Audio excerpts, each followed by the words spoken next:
Okay, what's up, people?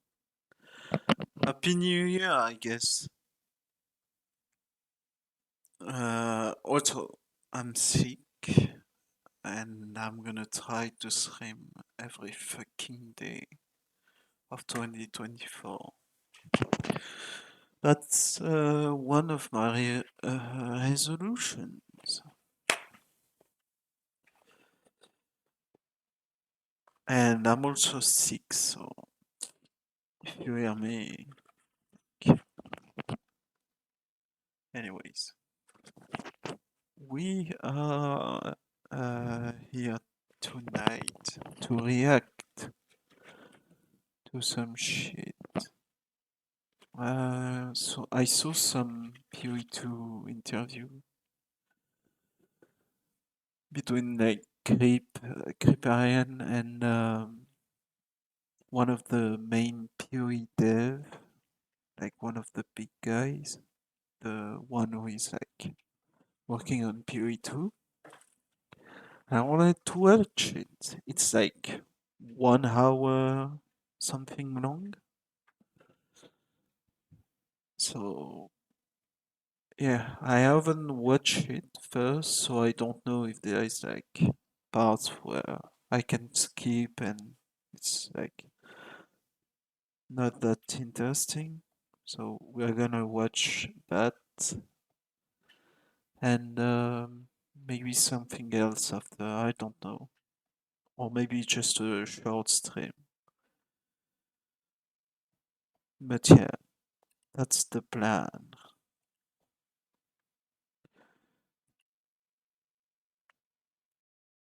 for now.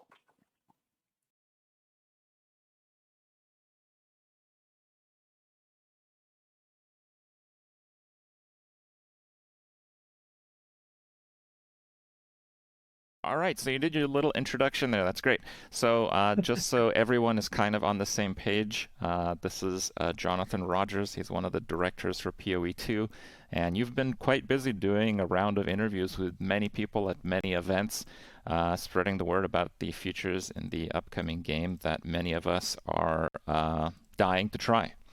So Well, hopefully. we did an interview at ExileCon.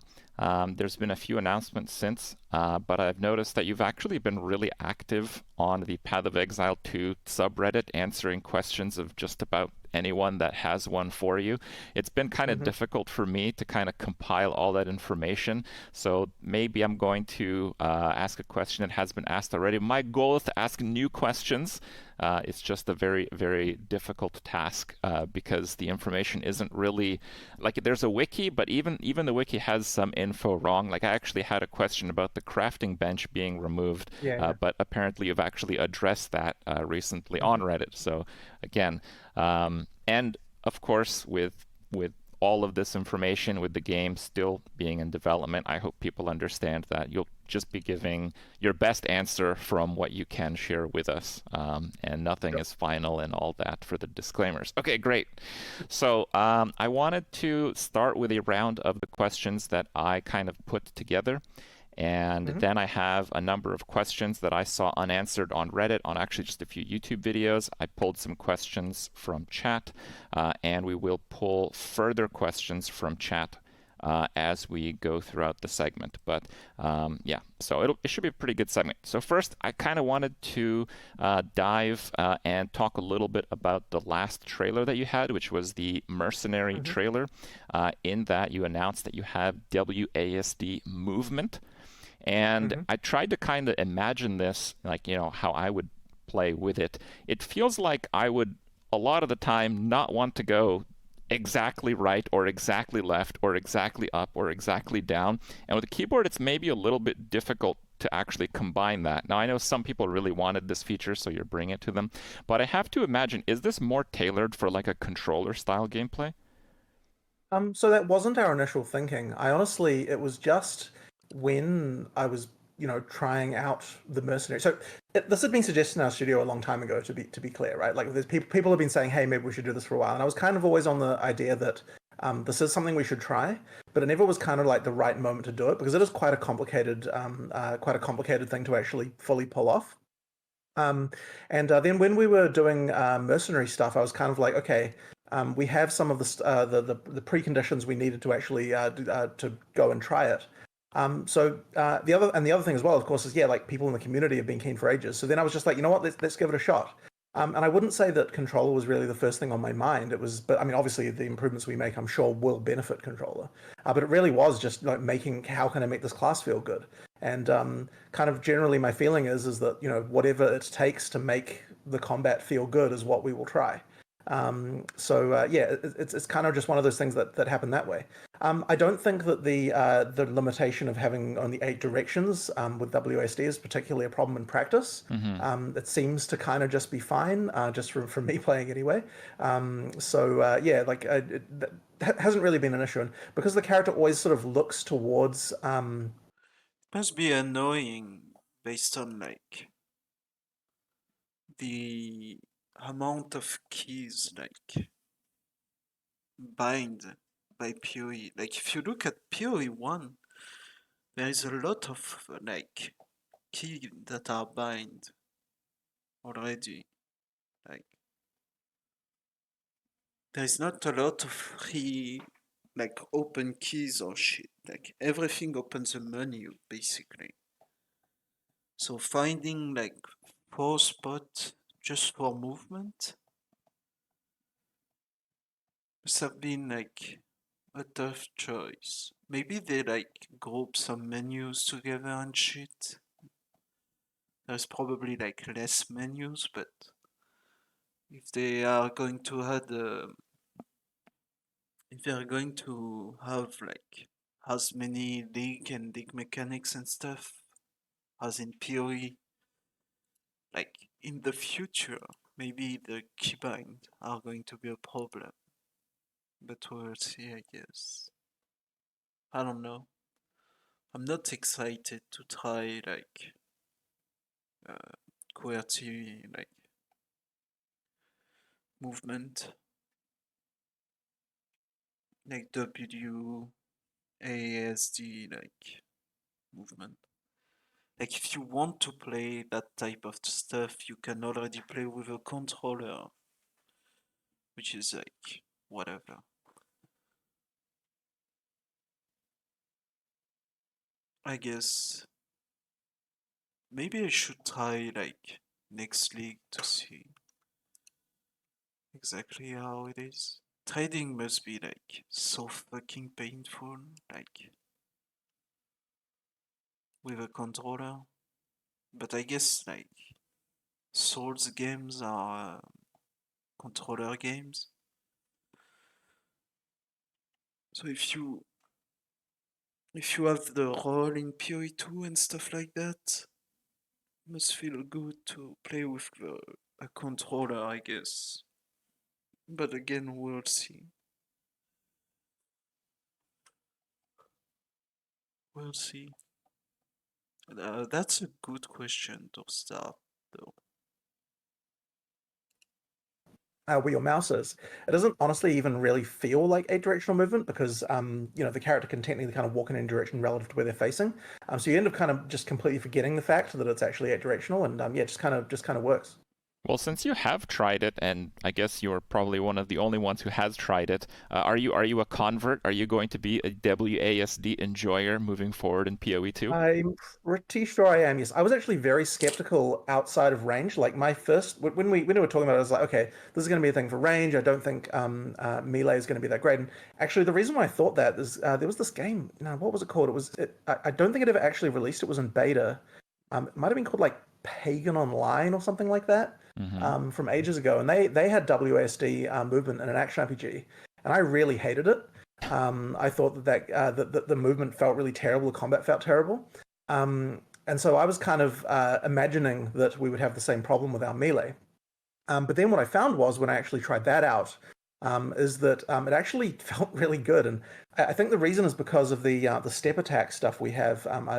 What that means basically is that when you attack, we have different animations depending on whether you're moving at the time, and also depending on whether there's a monster that's like where the monster is relative to you.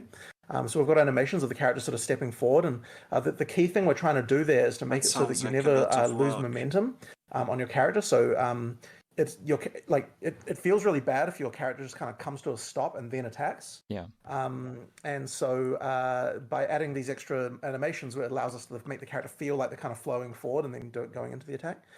So because we have those, I think it actually drastically improves how melee combat feels with WASD, and I actually am a fan of it. I think it feels pretty damn good. Well, I guess I'll So have to yeah, give it a try. I mean, I was yeah. skeptical as well, but on your recommendation, I guess more of us will perhaps be more open-minded on it. Mm-hmm. Now, since you mentioned there's like a more of an active flow of combat, the mercenary also has, in addition to the instant attacks, something that kind of caught my eye was the attacks while moving. Correct. Now, the closest thing we have to this is some form of cyclone or cyclone triggering Mm-hmm. other skills in Channeling Path of stuff. Exile 1. And with cyclone actually being a pretty poor skill otherwise, it still has this mainstay in the game just because it can be used while moving. Mm-hmm. Is this going to be like a full Attack Blade Storm is actually better than Cyclone for custom crit.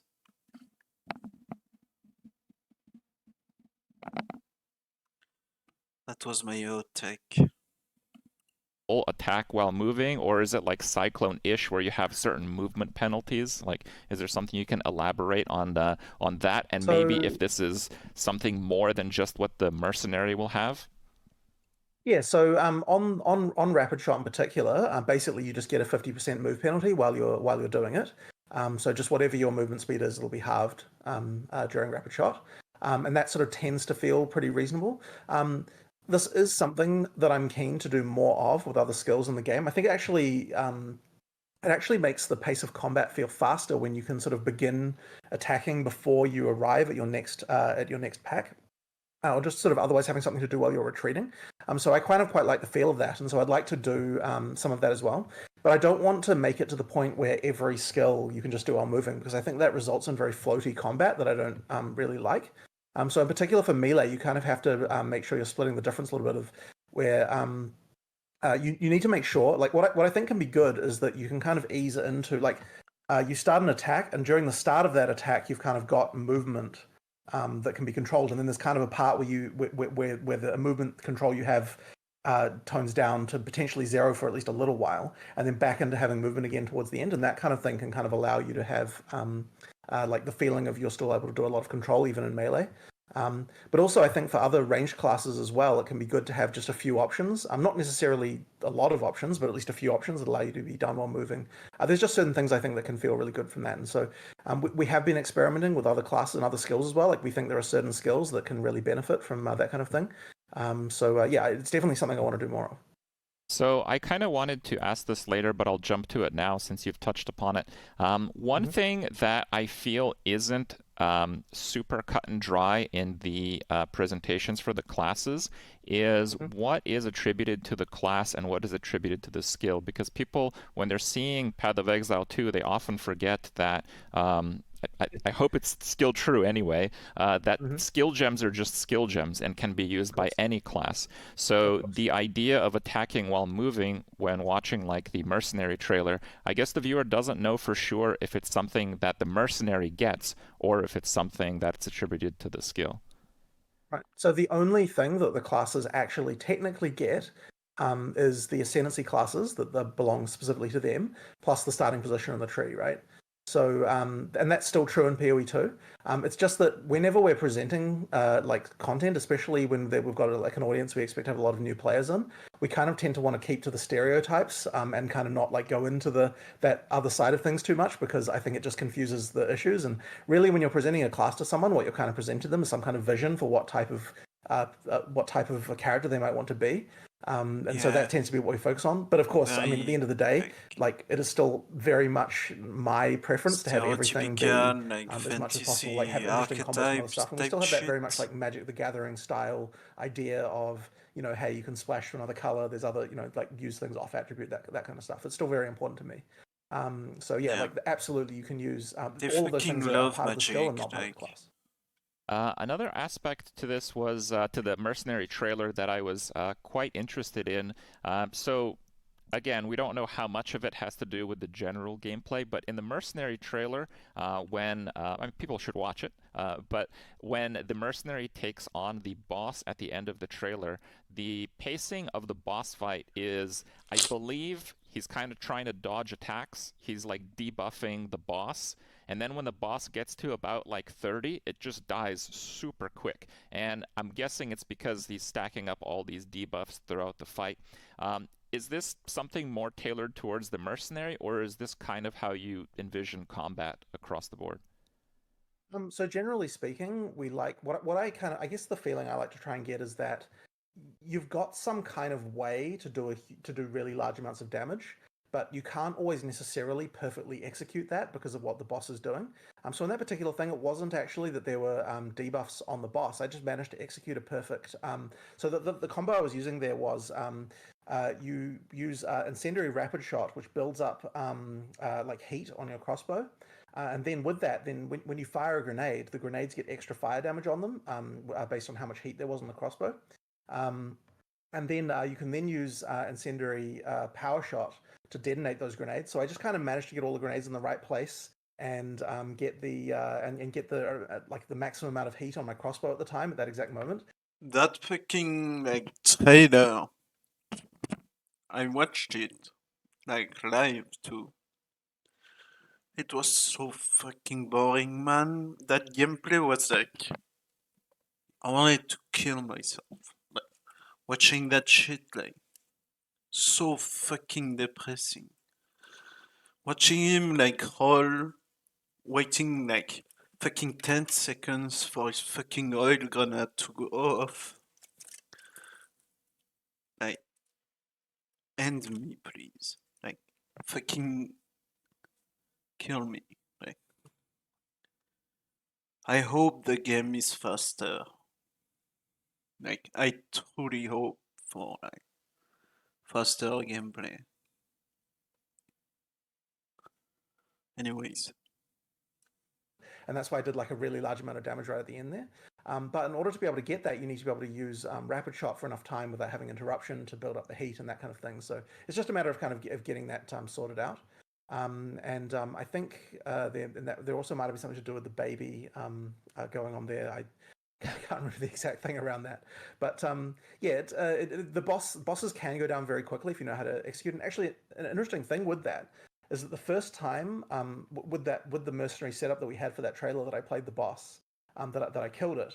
It actually took me 5 minutes. And I said to Mark, "Hey man, what's up with this boss fight? Like, that's taking way too long. Like, what are we doing here?" And he's like, "What are you talking about? It takes me like 1 minute at most. Like, you must be terrible." And then I tried it again immediately, and then the next time I played it, it took me 2 minutes without like me really realizing that I had particularly learned anything.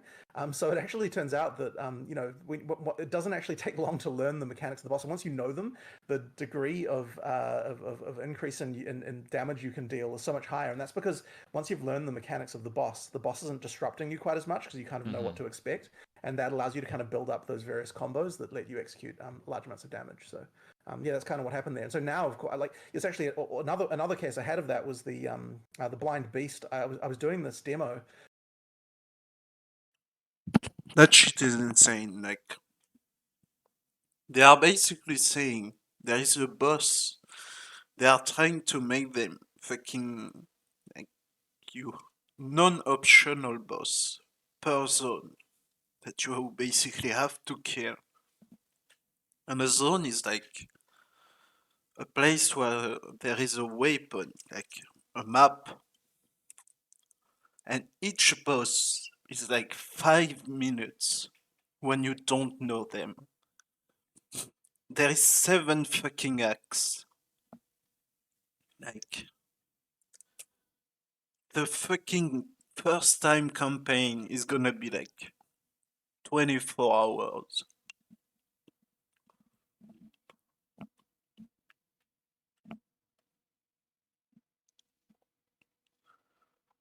It's gonna be insane.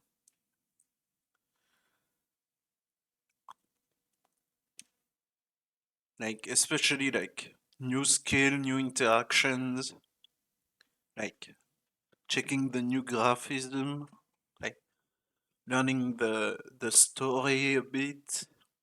The new gearing, all the new stuff, like the new fucking campaign is gonna be so fucking long and boring.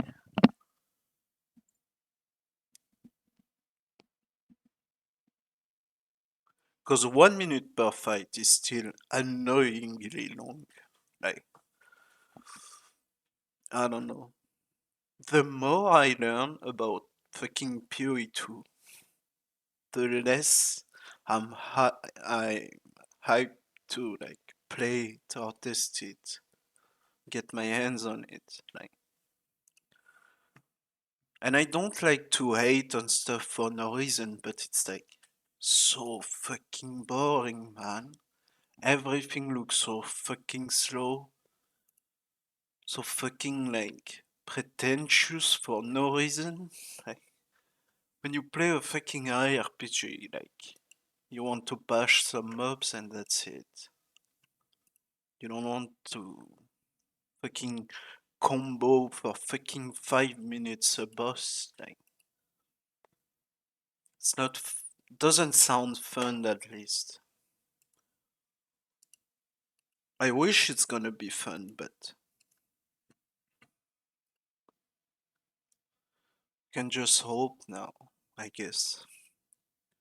Copium. With the druid and the blind beast, just again and again and again and again. At the beginning, I was taking me like 3, 4, 5 minutes to kill that boss fight, and then by the time that I actually recorded the one that I think went online, it was done in like freaking 30 seconds or something like that. And it's literally just from just playing the boss again and again. So it is sort of impressive how learning the mechanics does actually make you better at the game.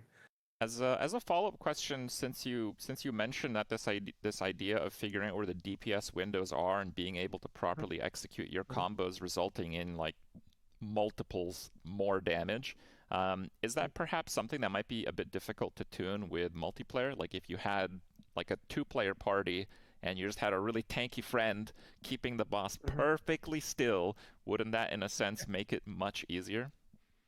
It can do, but there are various factors. So a lot of the crowd control type mechanics have things built. So, for example, freeze. Right, if you freeze a boss, then the next freeze takes longer. That's like a thing that kind of cools off over time. But effectively, like the more party members you have, there's kind of this like the various systems that work sort of like how poise works all respond to that. So that kind of means that someone sitting there stunning the monster is gonna, if you've got like multiple people doing that, it's going to get harder to sort of crowd control the boss over time. And then it should sort of come out to be relatively similar once you've reached the steady state, as it were, versus having a single player. Once you take into account the amount of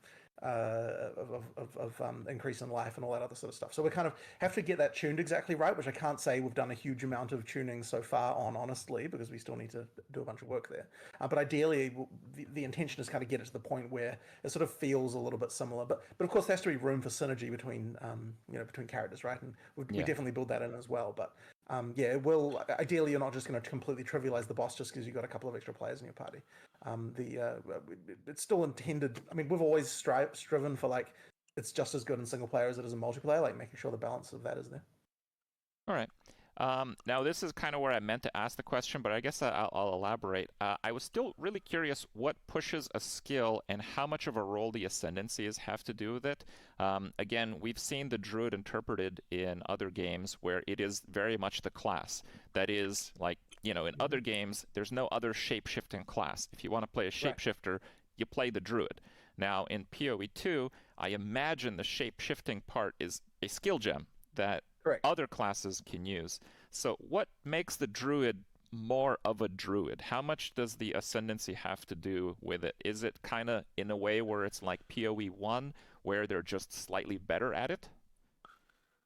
So when we're doing ascendancy classes as well, it's another one of those cases where we try to make it so that the ascendancy classes can be relevant for builds even when you wouldn't think so.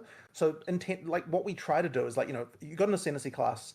If you look at it and what it's called and what it obviously looks like it should be doing, it is clearly going to be good at doing what you expect the ascendancy class is going to be doing. But Yeah. at the same time, we try to sort of word all the stats so that they don't technically require that you're actually using shapeshift forms, for example. They just happen to be very good at the things that shapeshift forms happen to do, and you sort of look at it that way. But we do want to make it so that When I look at champion, I immediately think about range attacks and chaos dots and cold dots and shit. Lol.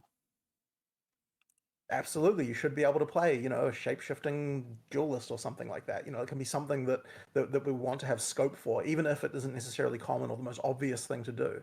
It is something we've always, like to try and make it so you can do that. You know what I mean? All right.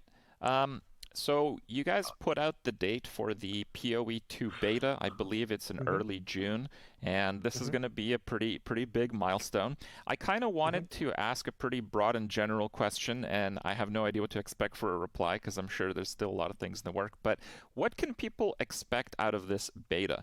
Like, are we going to see the whole game up until the point where it's developed, or are we just going to have kind of like a shareware limited act version like we've seen from more recent titles? So the plan is the whole game, but obviously, we're not necessarily going to have finished everything. I don't think that the entire end. That's actually huge, like the whole fucking game.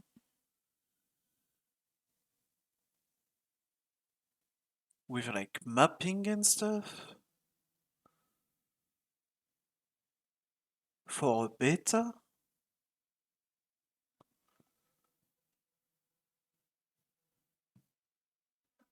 I don't know.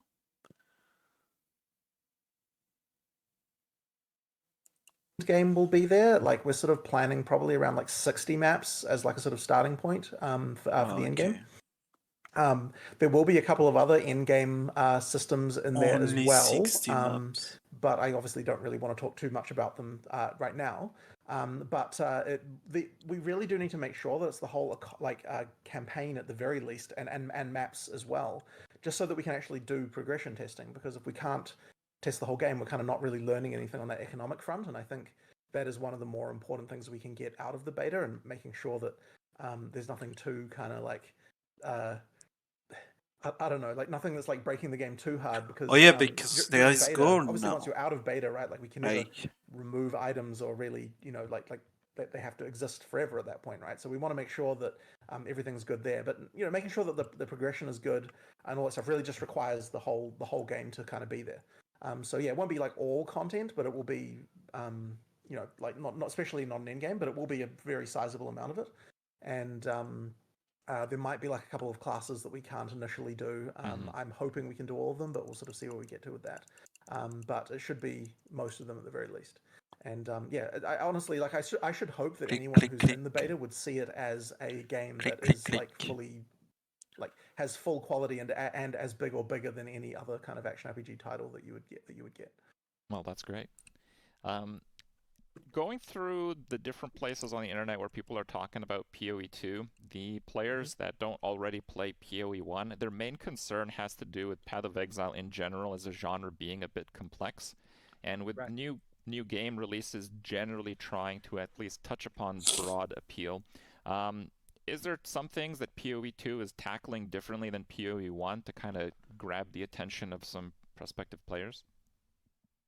So I think that like this is kind of one of those really complicated ones, because it is very important to us that we never dumb the game down to the extent that you won't be able to do all the interesting stuff that we're known for. Um, but at the same time, we do obviously understand the fact that we're known as a very complicated game, and I think it's sort of interesting because there are certain things about that. Like, so I've actually been talking a lot recently with people on the team about this and like what we can do to kind of improve things. And I think there's kind of a mix of factors. On the one hand, you've got stuff that we've already kind of like announced that how we're fixing it. Stuff like this, the way the skill system works, I think is just like way better for new players. This kind of thing is just straight up improvement. Um, but I think that there are things like I mean, there was a recent conversation on Reddit as well about the skill tree and what we're doing about it. And I think a lot of people, I think there's a lot of subtlety with it, because it's like a lot of people are like, oh, you should just have like free respecs all the time so that it's just easy, and if you make a mistake, it's no problem. This kind of thing, and I kind of look at that and I'm like, I don't know that that's really necessarily going to solve the problem. I think like we've kind of got this issue of like trying to communicate information in a both succinct way so it doesn't kind of scare people off, but also enough information you actually sort of get everything. So I've been looking into ways recently about how we can kind of do that, and I think that like I mean, this is like a feature that we've just been proposing recently, but kind of haven't actually gone any way Should towards use implementing yet. But pigeons. we're talking about like making it so that when you go to allocate stats on the passive tree, that it's more clear Pigeons whether are or not the the skills that you best have way to equipped would actually be communicate with affected by it. people. Like this kind of thing. Like we've been discussing sort of like, what are the common Unless pitfalls that there's people are going to run into. eagles But the other thing as and well is they that we're eat planning your on just doing some pigeons. straight up usability testing. We've got like in the future we've got a usability lab that we're going to be using to kind of like test with completely just like players that are off the street and just kind of see, like how they respond to things, like do they understand things. So there's a lot we can do here, and it is going to be a focus. But at the same time, I just don't want people to hear from that the idea that we're just going to make the game, we're just going to dumb it down. You know what I mean? Like it is Yeah. really important that we not do that. Well, that's good to hear. Mm-hmm. I was browsing the wiki because there is a PoE 2 wiki. It's kind of just a list of information, and I'm sure, again, some of it not necessarily outdated as far as the public knows, but perhaps you'd like to touch upon the subject because we're bringing it up again. One thing that PoE has gotten some attention for is kind of like the instant logout that's especially used Right. by hardcore players. On the wiki, I Logout found that call. there is set to be a 2.5-second cast time for opening portals mid-combat, and taking damage will interrupt it. It is actually just in boss fights. You can do Okay. it instantly when you're not in a boss fight. But yes, the idea is to actually prevent you from doing that, right? Like we want you to actually have to actually fight the boss and be able to kill it in one go, ideally. Or maybe that there's a few points in the boss fight where where you would be able to take the opportunity. But the key thing is there's still some skill there. It's not just it isn't just a matter of like go in, go out, go in, go out here, I see. that kind of thing. All the So time. you try to find the window where you can cast your portal to kind of reset your flasks and kind of maybe make a quick change. But if you, my understanding, and I think this was the case for the demo at ExileCon this year, if you die, the boss encounter does reset, right? Correct. Okay. And I've also learned, again, on the wiki. Damn. Imagine learning the fight. It takes you 5 minutes. And then you die. And then you go back. And it's fucking 5 minutes again. Or maybe 4. Or maybe for some reason, like, you just can't, like, do the fight, And you just spend fucking half an hour on a retarded campaign boss. Like, the new player experience is gonna be amazing. I can't fucking wait, dude. I can't fucking wait to see the Reddit go up in flames. Like, it's gonna be like amazing. Okay, so again, I'm not sure if this is current, but apparently you can pause during solo play. Is that right? You can. Yep, you can. Do you see this as potentially being abused by hardcore players, pausing in a moment where they for sure will know they'll die and they'll just wait for like the next patch cycle or hotfix to like reset their character's position?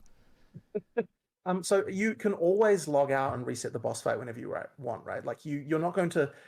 If you alt F4, ultimately, that ends the boss fight, right? Because yeah, because you can log back in and start from scratch. But the key thing you can't do is just whittle the boss down like one, like log out, Also, go back it's to town, still heal, a go back to the boss fucking fight, and logout continue from core scratch. You know what I mean? game. So like it is Nice. actually. I mean, maybe okay isn't the word, but it is a thing you can do to alt F4 from a boss fight to prevent your death. Amazing. And I think that is something that there is really no solution for, if it even honestly needs solving. Like it's but because now, but in PoE 1, the cost wasn't high enough, right? Because like you just go back and continue the boss fight from where you left off. If you still have to be able to kill the boss in one go, if you know what I mean. Yeah. In PoE 2, which was not the case before. So and this actually, by the way, is something that we have to be really careful about, because That's it means so that fucking bosses that are retarded. progression blocking can be actually progression blocking, right? Like like if you can't kill it, you just can't continue the game in some cases, right? If it's an act boss or something like that. So there's people have to get good in some cases, but also we have to just be really careful that those progression blocking bosses don't completely alienate people as well. With that in mind, I'm actually That's funny. That's exactly what I was saying. Like, fucking blocked in the campaign. First time trying the game. Yeah, people are gonna complain for sure about like that shit.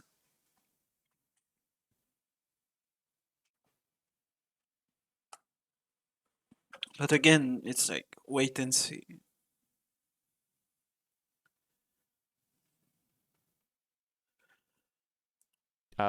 Something that came to mind is it going to be like a one campaign per character type of thing, or will you be able to like have multiple characters to kind of help with the bosses along to kind of alleviate the progression? What? Sorry, I'm not quite sure what you mean about that. I mean, you will have to complete the campaign on each character, Okay. but you can always like, I mean, just like in POE 1, right? Like there's things you can do to rush another character through, like quickly if you're in a Right. party No, and I like was that. thinking So, like if yeah. if you had a character that really wasn't good at all against a certain boss, could you get your other character to kill it for Oh, that I see one? what you mean. No, no, no. So yeah, it doesn't work like that. It basically works like POE 1 in this regard. Okay. Yeah. Although interestingly, well, Oh, no, actually, scratch that. I was about to say something. I realized we haven't announced it yet. Okay. Yeah. Um, so I have maybe a difficult question for you, but Mhm. around the time we got Ruthless, we started hearing some of the news for PoE 2, and a lot of it Mhm. kind of matched up. And we'll talk about Yeah, the crafting bench and all that the being removed, just kind of vision. similar features in a way. The Ruthless in PoE fucking 1 has seen vision, kind of like dude. lukewarm popularity. sure. Personally, I really like it. I think it's maybe a touch more Fucking cock and ball torture, enjoy. Like, ruthless than I would like. I mean, he's a fucking vegan, so. But I mean, I like actually agree. I'm I playing actually agree. non-ruthless this league, and Right. so far this league I've found about 30,000 alteration orbs, to where I don't even bother Yep. using an Yep. augmentation orb Yep. because it takes too Yep. much Yep. time to click it back and Yep. forth, Yep. right? Yep. So obviously the answer is somewhere in between the two. I But agree. how are you designing the kind of the pacing of the game and the abundance of currencies and items and all that? What Hmm. has the goal changed seeing Ruthless not like explode in popularity, I guess is my question. So there's a lot to talk about here, like a lot. I guess the first Yeah, we thing with Ruthless fucking is I go, think man. Ruthless did definitely go too far. And more to the point, I actually think Ruthless bundled in too many things in one go.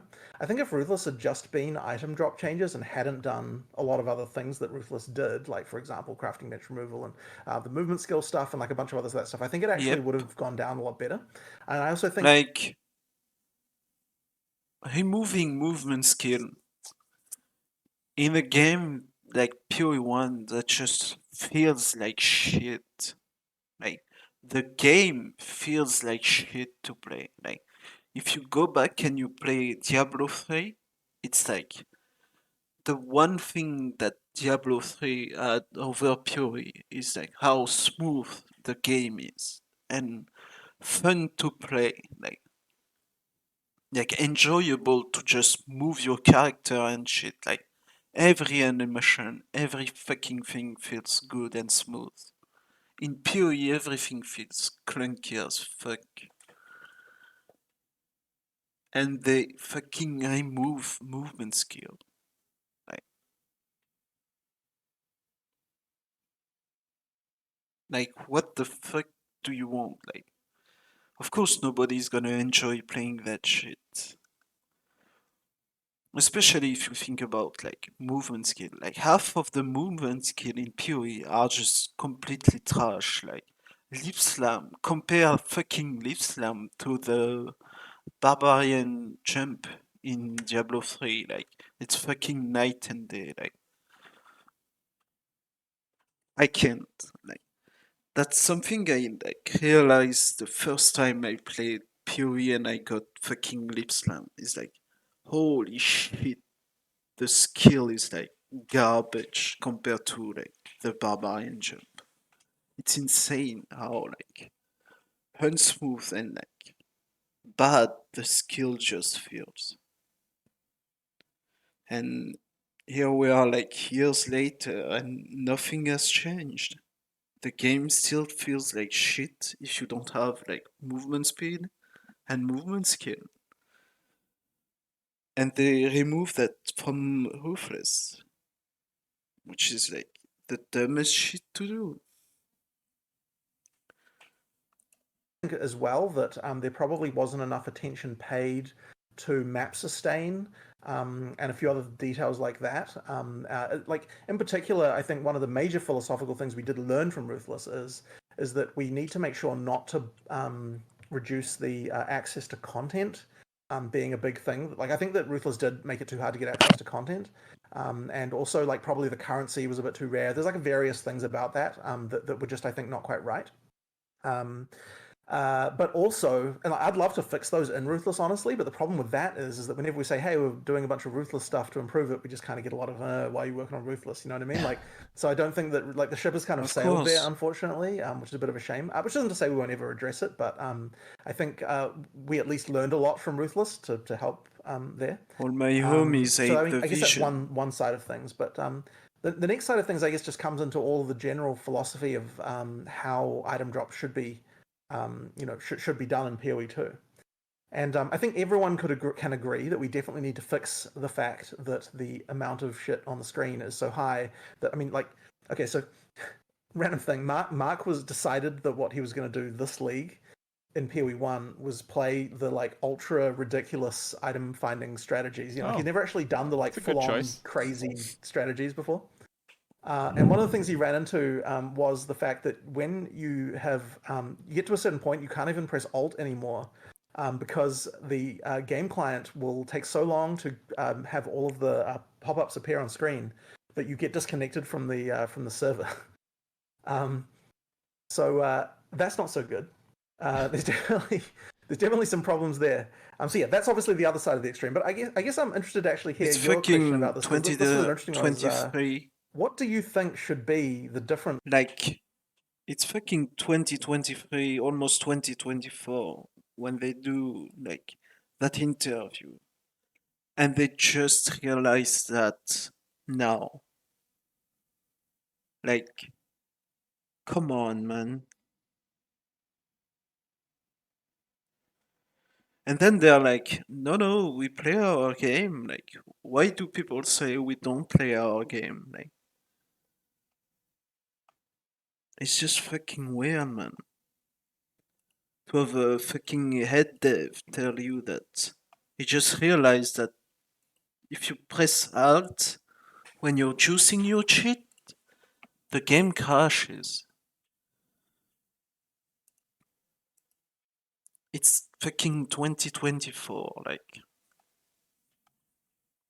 I don't know. It's just weird. Like, it's like very out of touch.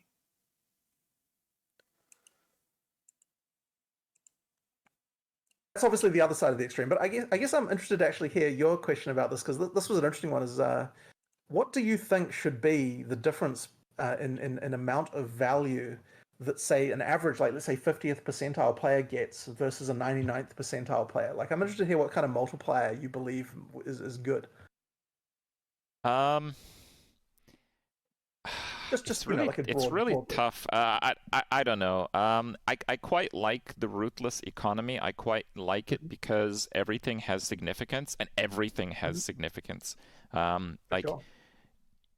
after playing ruthless quite a lot for like 2-3 weeks, I start to have an overabundance of transmutation orbs. If everything has like importance, nothing has importance.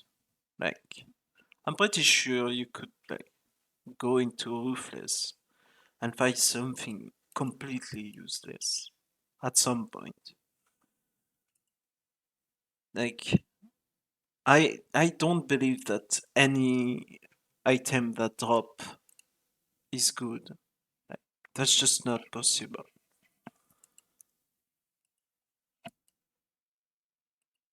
Because at some point it's gonna be worthless.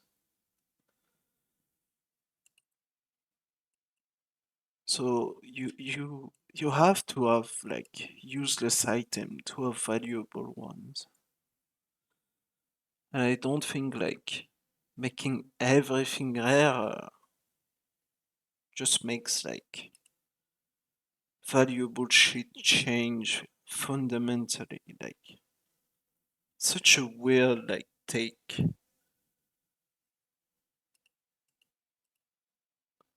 Because I buy and sell stuff a lot when I play POE. Like I used to like trade and be a fucking hideout warrior for like entire leagues and shit. And it's just like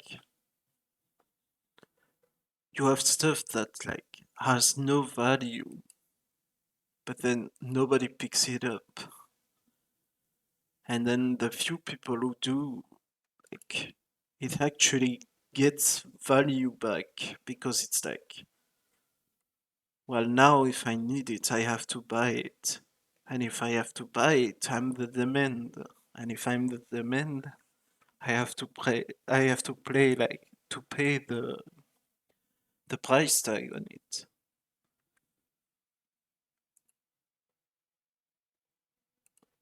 So like even like worthless stuff is still like tradable, especially in like a no goal economy.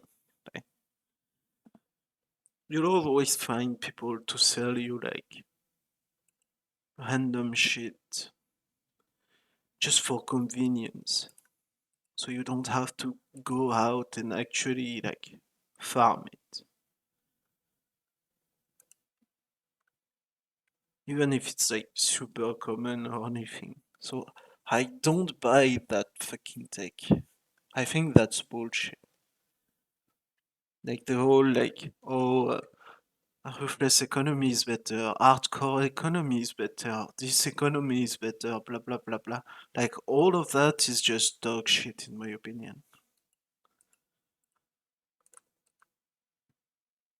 Like you can prefer like one economy to another, but like fundamentally they are not like different. Maybe one suits your like playstyle or what you farm or how you trade better, but like saying that one is superior or some shit is just the dumbest like fucking take ever. Right? Mm-hmm. So that's when they start losing their value. Mm-hmm. I feel that's honestly a good point to be at. You know, Mm-hmm. when a currency that's fairly regularly dropping becomes worthless, being like 2 weeks for a hardcore player in. Just everything kind of Right. mattering is one of the Mm-hmm. really big appeals for Ruthless for me. I feel like the conversation of the average player versus, you know, the top 1% player kind of gets lost in trade league because people are really good at manipulating the economy or people are Uh-huh. really good to play in parties efficiently, where that Right, right, model gets completely destroyed. So right. I really hesitate to give an answer in numbers there. Right. I think you still need to have a reasonably large disparity between like average like 50th percentile and 99th percentile because that's kind of the thing that you're striving for a lot of the time is increasing your drop rate. And so I actually think that one of the issues is then the other question is alongside this to kind of let's establish some constants here, right? So I would say, and this may seem like a high number, but I think that you need a difference of 1,000 times between the best player and the average player of amount of wealth acquisition. So that isn't to say number of items. I'm just saying like value of the stuff that you're getting, and that's so that you've got something to strive for, right? Like you need that level of like of disparity from the bottom to the top to kind of make it actually and like to actually give some form of feeling of like I'm getting better at this game, I'm improving, what I'm doing. So I don't know if that does that number seem high or low to you? Like, what do you reckon? How does that feel to you? It's, you know, if you're considering the trading prowess of market geniuses, then it doesn't seem high. If we're Right, talking right, right, about efficient play with stacking the right mechanics and multipliers, that does seem very high. So right, I right. just Okay, don't know so what we're talking about exactly. sure, sure. I think we're just talking about like let's just say the let's say from the a map that you're running when you're, as I said, you're an average player running a map versus the absolute max mega juiced crazy map. You Oh, know what I I mean? see. Like in terms of the amount of wealth coming from it. And so, as I said, that may seem high, but actually, I think you do need those kinds of numbers to achieve that. And so then the next question is, okay, well, how many more items can you actually drop on the ground from from one to the other to actually feel I think what's important is it like is it linear progression from like that 1 to 1000? Is it like linear? Is it fucking exponential? Is it fucking logarithmic? Like, because it kind of changes things a lot. Like,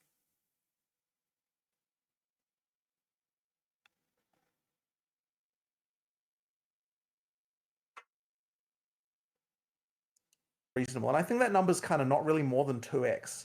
Like Mhm. maybe it's a little bit more than that, but the thing is, like on the actual ground, you probably don't want to see more than double the number of items from one to the other. And yet you need to feed, and you need to actually be receiving 1,000 times the value.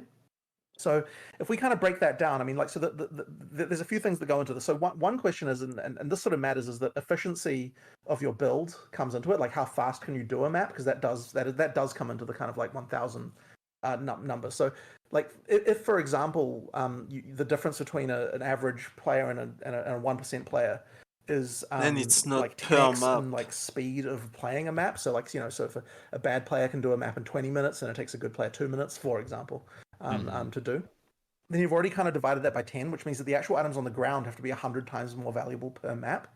And I think that probably sounds like something that seems within the realm of reasonableness, I would hope, I to see. you. Yep. Okay. But then the next thing as well is that if the amount of items on the actual ground per monster you kill is only 2x higher, then that means you've got like 50, you have to be able to have increase of rarity be worth 50 times, right? So basically, you have to be able to increase the value of items on the ground by 50 times by just like rarity bonuses alone, and it needs to feel 50 times more as well. It's not enough to just be like, in theory, I kind of know that this is more valuable. It has to really feel like you're getting 50 times more wealth. Well, I actually Um, had a question later on about Magic mhm, Find in PoE 2. Oof. Now, sure. if I had to ask this question a month ago, I would basically say, yeah, the rarity quantity system works out pretty well. But I don't know if you've played much this league, but the wisps that you can Yeah, I know. generate, and It's you getting can pretty generate a crazy. lot of them, Yeah. have their own effective quantity and Yeah, rarity like multipliers. the And it's maybe problem one of is the the first league times we've mechanic. seen such large rarity multipliers with Right. such large Not quantity necessarily multipliers. like the And it does mechanic in actually seem a itself. little problematic with Hey, the I amount agree. of I loot. agree. So I what agree. what kind of systems? I don't think that's right. Like, I don't think like Magic Find and Quant and Rarity are like problematic. I think the league is overtuned. Like, I don't remember who said that, but I saw something that was like, I saw a clip, I think, of someone that was like, the loot is overtuned, the mobs are overtuned, the wisps are overtuned. Basically, everything in the league is overtuned. Like, and I was like, that's just spot on, man. So maybe like, I don't know, like balance the league if you see like that it's problematic. Just like nerf the multiplier of the fucking wisps or some shit.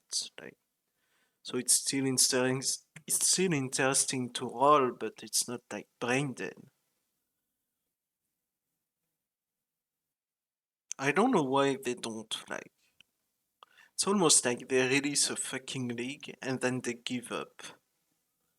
They're like, yeah, whatever, you know. And it's like numerical value to adjust. Like, it doesn't take that long or that many people to like figure out what's happening. I mean, I guess maybe they have like Christmas and like holidays break, so maybe it's a timing thing. But I hope if it like, I don't think the league is gonna go core. Like, I don't think Affliction will be core, but I hope they don't like get fucking Rarity and Magic Find and shit just because they like didn't balance it properly.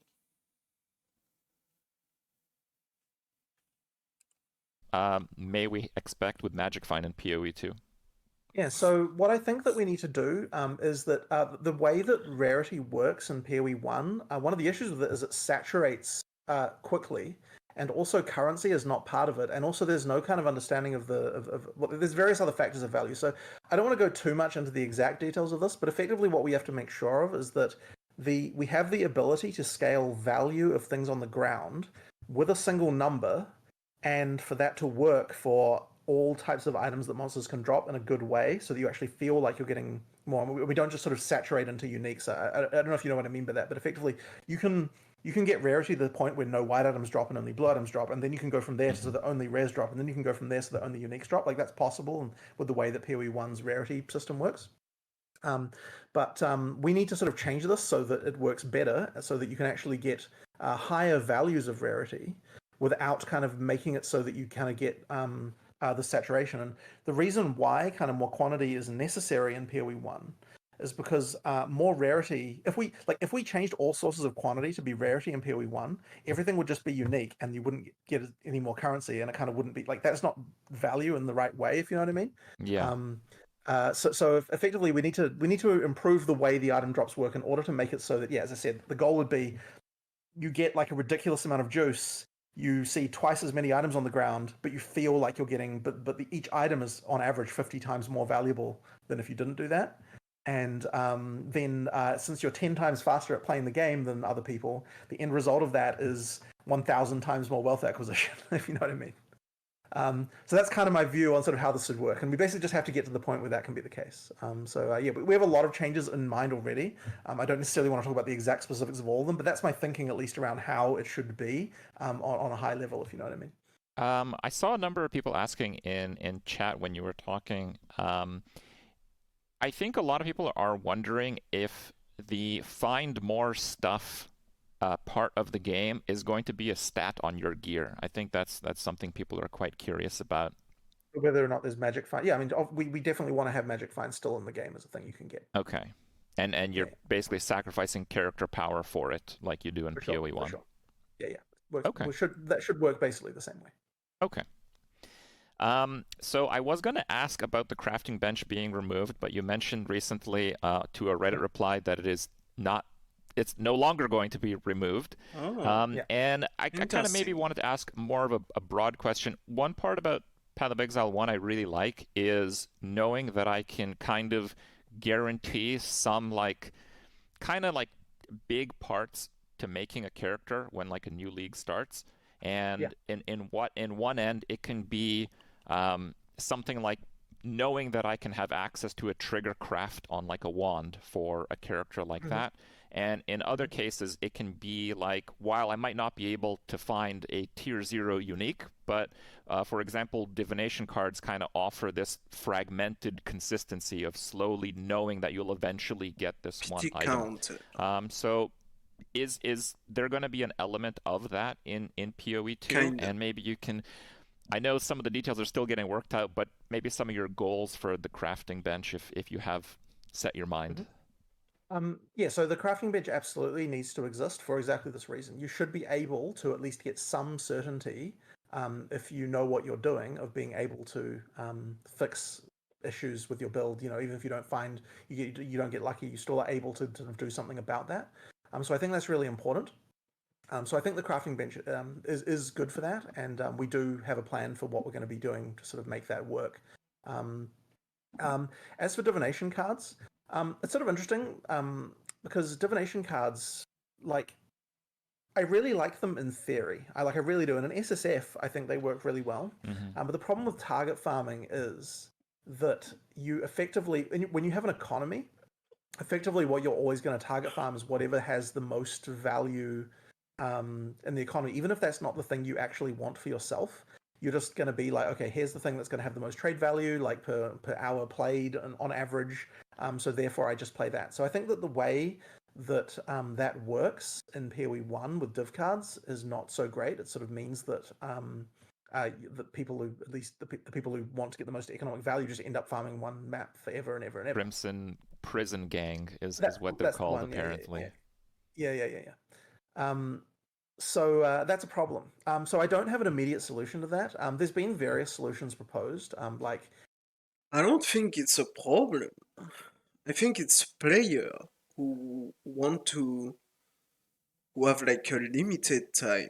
Like not everybody can spend their whole fucking day playing to play POE, you know. I think it's player who have like limited time and want to like play the most efficient shit. So if you nerf card, something else is gonna be more efficient. If you nerf that new thing, something else is gonna be like the new efficient thing. So it's like you're gonna end up nerfing or like changing everything for no reason. Because there will always be like a right way to play the game in the mind of people that want to be like the most efficient and generate the most like wealth for their time, you know, like wealth per hour and shit. So it's like it's a player behavior as a developer. Like there's not much you can do if that's what people want to play and want to do when they play your game. You just have to like let it be in some ways. I mean, basically changing the way that div cards work. I think, as I said, and I think in SSF, it's cool. I like it. But yeah, we need to do something different, I think, here. So yeah, there'll be some discussion about that. But I do think div cards are cool. I'd like to see them come back in PoE 2. So yeah, we'll find a way, I suspect, to make that happen. But I don't know if they're necessarily going to work exactly the same mechanically as they do now. Okay. I've been scouring the internet for all the PoE2 news, and that's included all your recent PoE2 interviews. And there was an interview you did at PAX West where you were asked what league mechanics are going to be ported over, at least roughly, from PoE1 into PoE2. And your answer was it kind of almost depends on which league mechanics you like. And it killed me that there was no follow-up question. So what PoE1 league mechanics do you like? Okay, well, I Instance. am a big fan of Delph Okay. Fuck. and Incursion. I Fuck. definitely those are two of my favorites. Partly because I just enjoyed development of them. Like they were just really cool and thematic. I really enjoyed them. This But I mean, is there's lots of maybe other mechanics that are just Lul. usually Harvest. that are very popular with players. There's like Ultimatum and things like that. Ritual. These are great. I mean, I love Ultimatum too, but like there are Oh my certain crowd god. favorites for sure. Incursion. Sorry, I already said that one. Let me think about other ones. What are my favorites in there? They don't have to be in PoE2. This is a non-commit, no Yeah, no, commitment fair enough. answer here. Just trying to think. I'm just trying to think of like what are my other favorite ones. I mean, I have. I mean, Breach obviously. Breach was one of the earliest leagues that I really felt there was just something really like I feel like because what was before Breach? There wasn't really that many good ones before there, Legion, I right? think, was before Breach. What? Was Legion before Breach? No. Yes. Surely not. Surely not. Am I wrong about that? Jeez. Isn't like Maybe I'm just Harbinger wrong about No. that. before Oh, But hey, it? apparently I'm wrong about that. Okay. yeah, okay. Right. Legion was after. Okay. Yeah. Anyway, Breach, I'm a big fan of. There's a few things like Delirium is pretty cool. There's definitely some cool things like that. Generally speaking, though, a lot of the leagues that are my favorite ones are the ones which involve, and I know this is kind of can be a bit in the community. People have different opinions about this. But I do particularly like the ones that involve being some kind of map that has interesting mechanics on it, and you go out and you do stuff Oh on my it, which god, is why I particularly no. like things like Delve. But I know in the community, a lot of people prefer leagues that are inside, an area. So we tend to try to have a mix. Oh, like heist and shit. I thought he meant like extra map, like fucking blighted maps or fucking expedition like logbooks and shit. That shit is boring. but like completely different like map, like high star delve, I'm actually okay with that. Even temple kinda sucks in a way.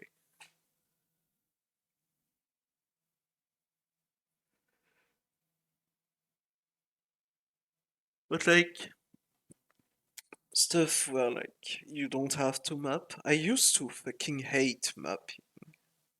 Like, and I still sometimes do hate mapping. So I stand delve, I'm fine with that, personally. I know not everybody like that shit, and a lot of people like mapping and giga juicing and shit, but yeah. Mapping kinda gets boring. It gets boring sometimes. But I like when it comes to designing leagues, my favorite way to do it is kind of look at other games and be like, okay, what are some interesting like other games from completely different genres, and be like, how can we do some of the interesting gameplay from one of these and make it into a PoE league? So that's kind of tends to be what I most enjoy. And so I was kind of one of the people who really enjoyed things like Harvest, even though it was way too complicated and there were all sorts of problems with it. And I don't like the way Harvest is now. But Same. the old way Harvest was, like things like that were really cool. But like yeah, there were issues for sure. Well, other than the gameplay side of things, one thing that I think is really important personally for a league mechanic is that it offers something you can't get anywhere else. Like if you Sure, want to very double important. corrupt an item, then you do temple. You Yep, just for have sure, to. You can't get. What? for sure. Hello? Yeah. So is that going to be at least a thought process behind One league design hundred in PoE percent, 2? 100%. It's Okay. very important that like that is what the end game makes the end game feel like there's a lot of variety because you've got different goals. Like, oh, now I have to do this, now I have to do this. Like, it adds a lot of variety to things. So it's really important that different content has different rules.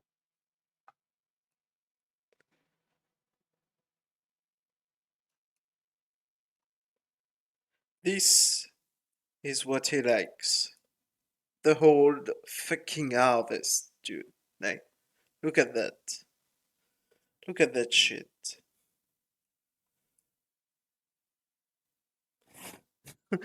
That's what he enjoys. Amazing. Like, I can't believe I still have that fucking shit on my fucking drive when it's like two years old fucking league or some shit. But yeah, that this is like peak harvest league. Like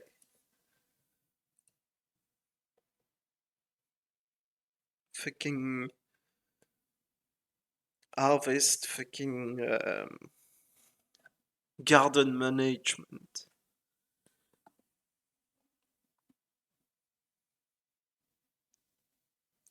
Anyways,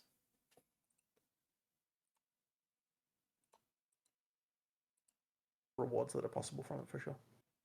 I have a few questions about specific skills. Now, there's been a lot of new skills highlighted, a lot of combination of skills, a lot of skill modification with a few of the supports you've highlighted. But there are a few skills in PoE 1 that I feel have kind of become the game for some players. So I Sure. wanted to kind of point those out, and if you can, maybe mention if there will be a skill like it in PoE 2. So, first up on the list, as probably many people might expect me to ask you, is Righteous Fire. Will we have a Righteous Fire in PoE 2? There will be Righteous Fire. There Will it will be work Righteous exactly Fire. identically? No, but ideally it should feel like the same type of thing, and the flavor of Righteous Fire should all come across completely. Um, but ideally, we can do it in a way where it feels like there's interesting combos with it, has interesting mechanics that can work alongside it, and so on. So, yeah, like absolutely, there will be Righteous Fire. And ideally, there should be any kind of really iconic thing from PoE 1, like any kind of iconic skill. We will really need to find a place for it in PoE 2 as well. We did have a discussion about the exact mechanics of how Righteous Fire works. We did come up with a plan, so hopefully you guys will enjoy it when we talk about it. I believe it should be in the Templar announcement at some point. Okay.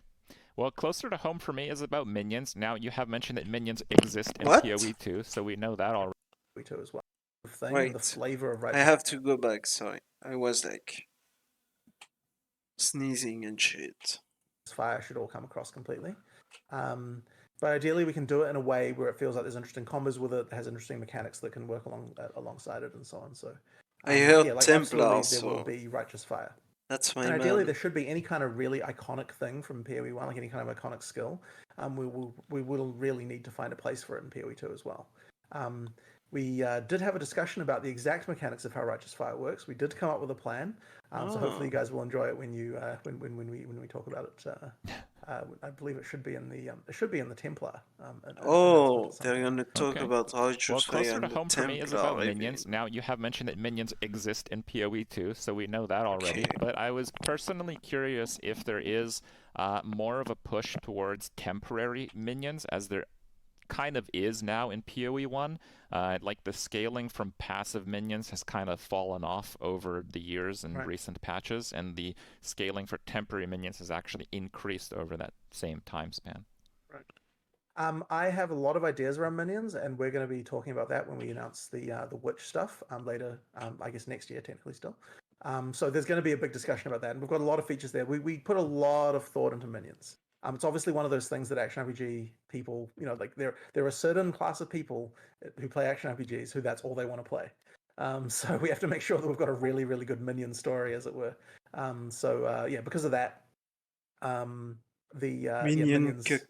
are going to get a lot of attention, and you'll see that fairly soon. Says the dominating Now, one blue thing with guy. minions that kind of comes as a drawback in PoE 1 is kind of the visual clarity, where once I have more of a powerful summoner and I'm summoning more minions and they have like more AoE in their attacks, I feel like the visual clarity of just me being able to see the boss mechanics kind of starts going down and down. In PoE 1, there has this like setting which is like bloom, but that affects both things. It affects both the boss mechanics in some cases, as well as like your skills and the minion skills. So there's no like great way to kind of maintain full clarity of the boss mechanics.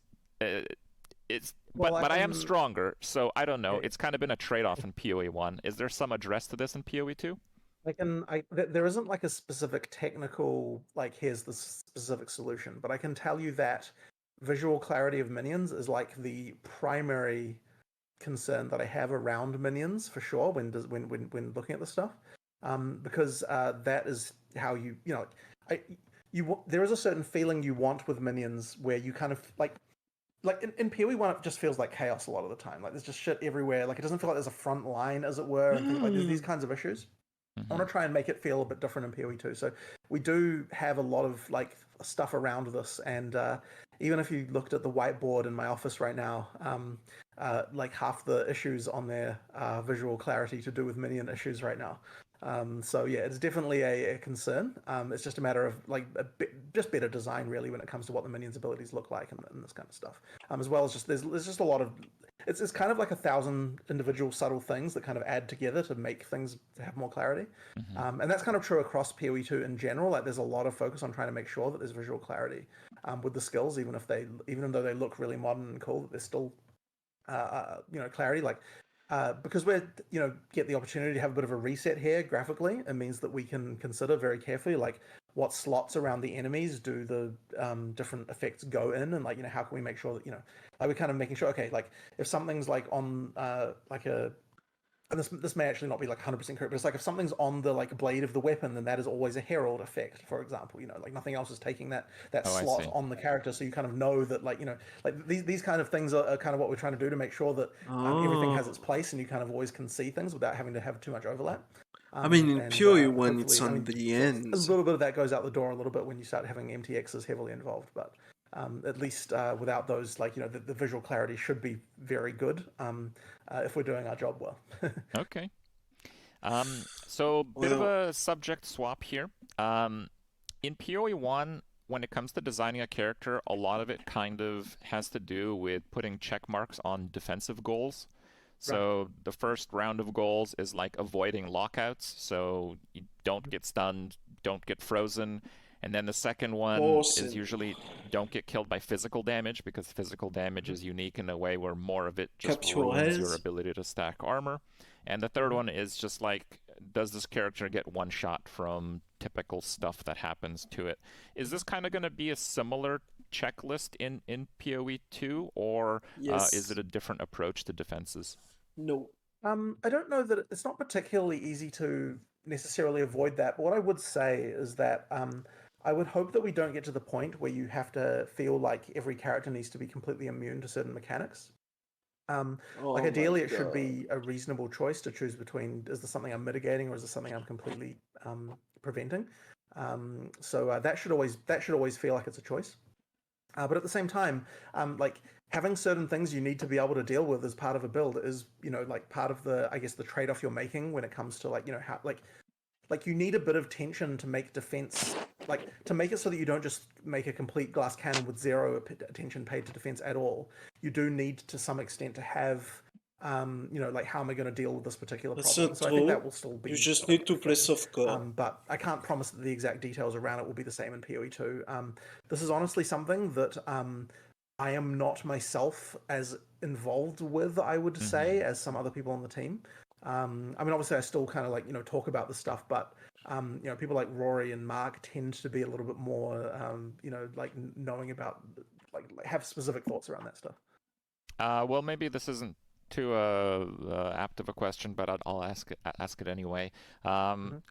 will you perhaps eventually be able to trivialize a mechanic entirely? Like, I know the stun mechanic in PoE 2 is much more sophisticated than PoE 1, but are you able There to should make a character that's completely ignoring stuns of all kinds if you want? there should always be a way to do that. The cost of it should always be something, right? You know what I mean? So like, I mean, there's absolutely will be a unique that's going to be like you can't get stunned, right? There's going Mm-hmm. to be uniques like that. Okay. There may be a keystone that does like that does that in exchange for some kind of big downside, but there always just has to be a downside in order for that to be able to happen. And then of course, you should be able to invest in stun reduction to the point where it no longer phases you as well, right? This kind of thing should be possible. So that should always be possible. It's just always like cost benefit, right? Like what are you um what are you trading for that? In terms of character design, I think it's maybe, at least for me, one of the best thing that PoE 1 does, where it always seems difficult to get enough of everything. Like, you can Yeah, make a character that does millions or even like a billion damage, but you can only really do that if you have no defenses. Or you can make a for sure, character that's extremely tanky, but the for sure, damage ends up being lackluster to a point where you literally have to tank more things. for sure. And that would be the Is this going intention to be behind a the design. similar approach to PoE 2 Yeah, character design?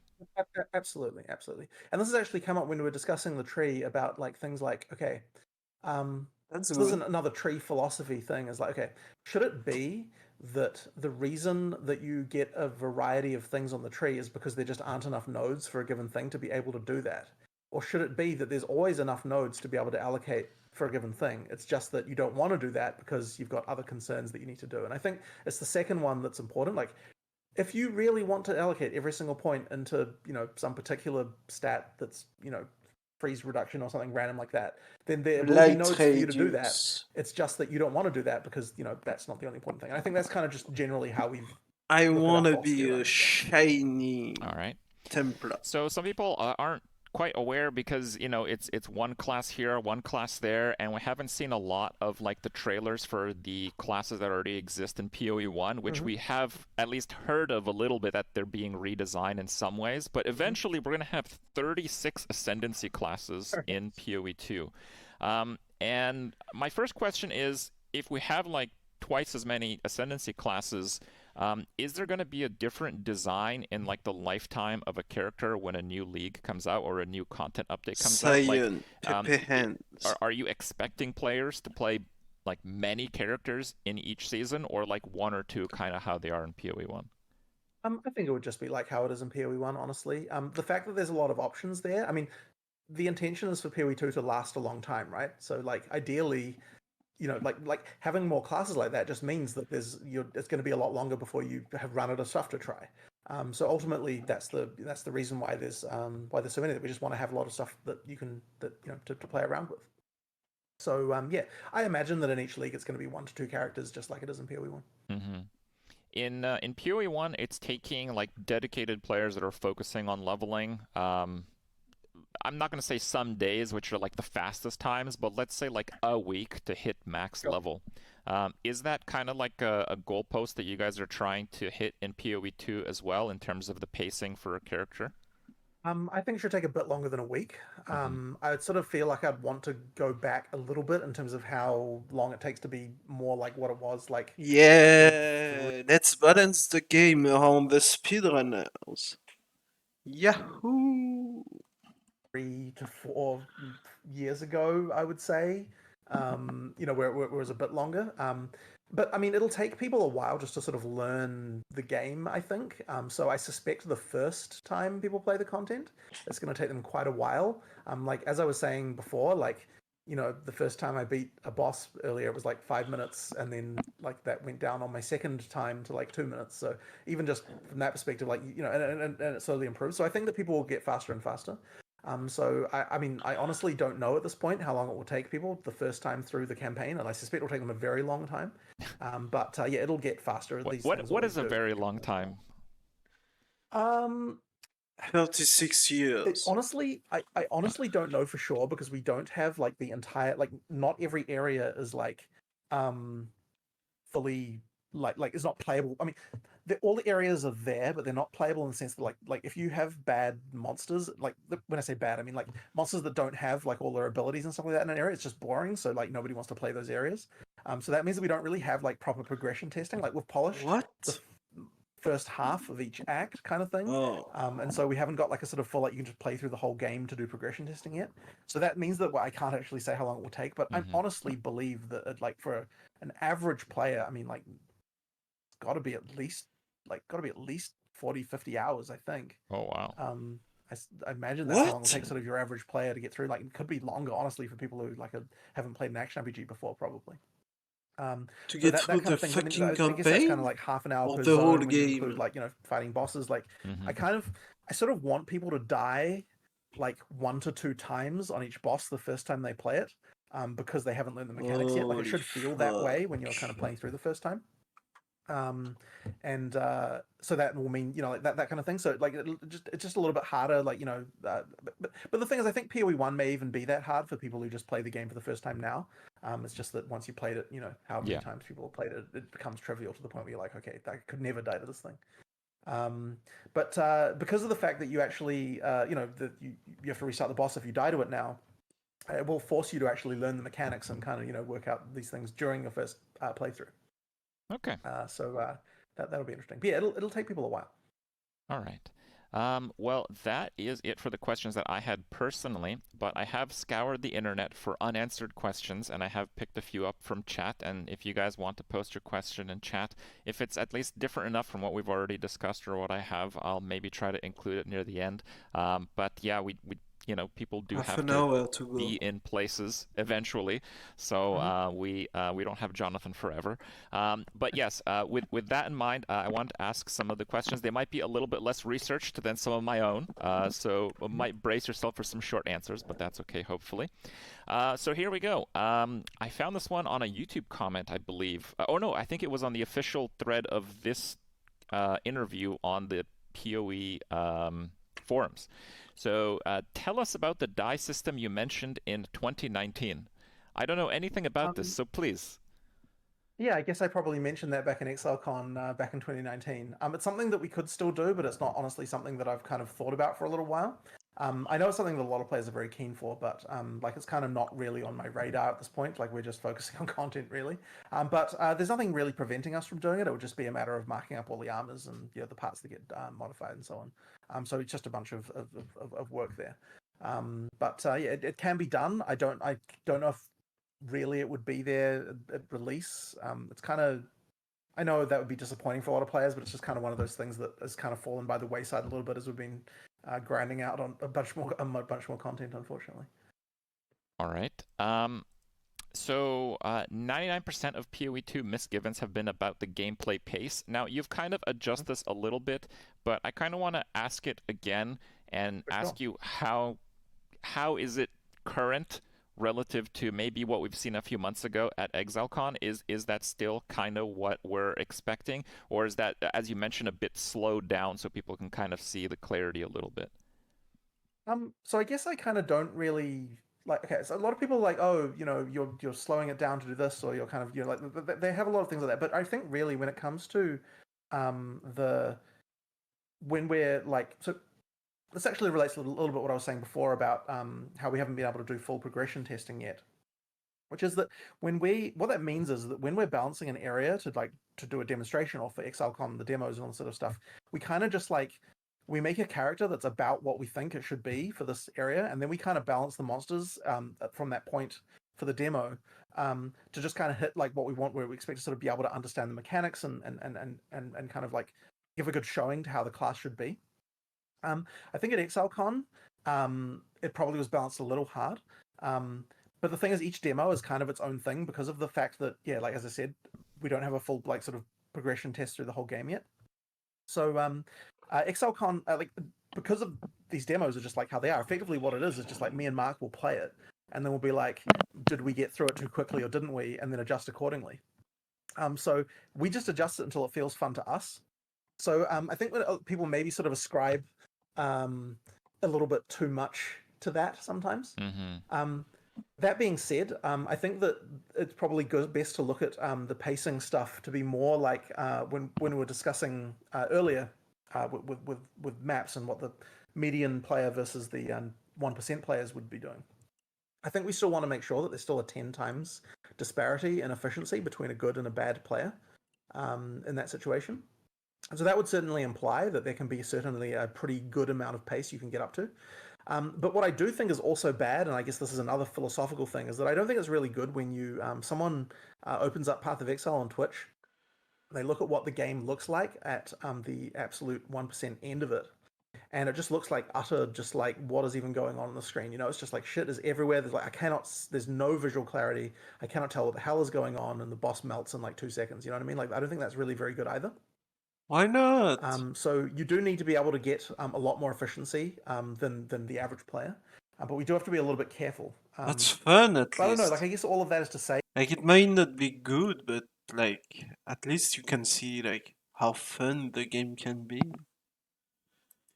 Instead of fucking watching a dude roll for 5 fucking minutes before his goo grenade fucking pops out and he can deals decent damage with his fucking crossbow, fucking keyboard moving dog shit, fucking mercenary trash build shit. Fuck. that like it's a little bit hard to say exactly what the pace will be like in maps at this point. Mm-hmm. I have no doubt that the peak will still be high, but it may not be as high as it currently is in POE 1. I think that's very likely. But at the same time, like it's really important that people feel like they're able to break the game. Like you want people to feel like, oh, I'm breaking the game right now. I'm like got an insane amount of projectiles, like way more than I should be able to have, like all this kind of stuff. So yeah, I guess there's a bit of a hedged non-answer, which I worry is a bit of a problem here. Well, it's still in development. Yeah. I can't fault you for that. Right. The way that I asked the question was, kind of seeing post Ruthless Experiment what your thoughts may be on the matter.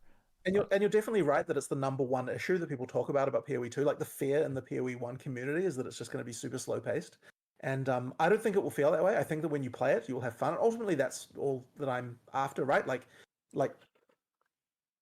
it's gonna be slow and too combo-y. Like to deal damage, you're gonna need like fucking 2, 3, 4, 5 fucking support skill to be able to like do something. That's the biggest fucking fear. Like you're gonna need the fucking oil grenade to like have your fucking firebolts do more damage or do their like normal damage.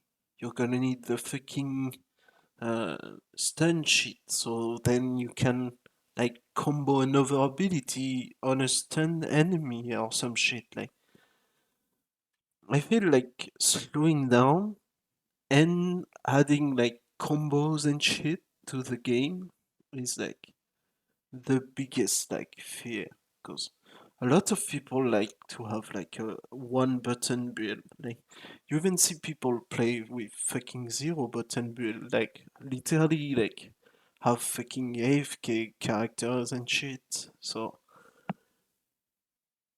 I don't know, you need to. That's like the people who play POE 1 and the people who are the most likely to play like POE 2. So if the game is like too different, you're gonna lose them. Almost for sure, like. So yeah. I mean, that's their job as a dev to be reassuring too, like, so I wouldn't take what they say at like face value.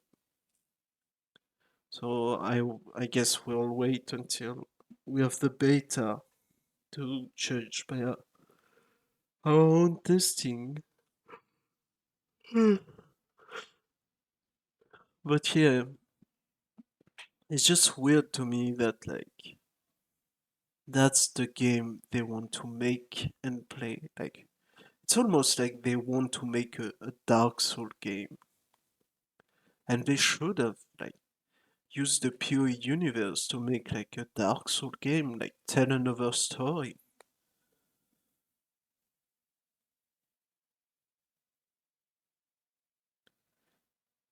But yeah. And just like keep upgrading like PoE 1 and shit. Could have been a good like call.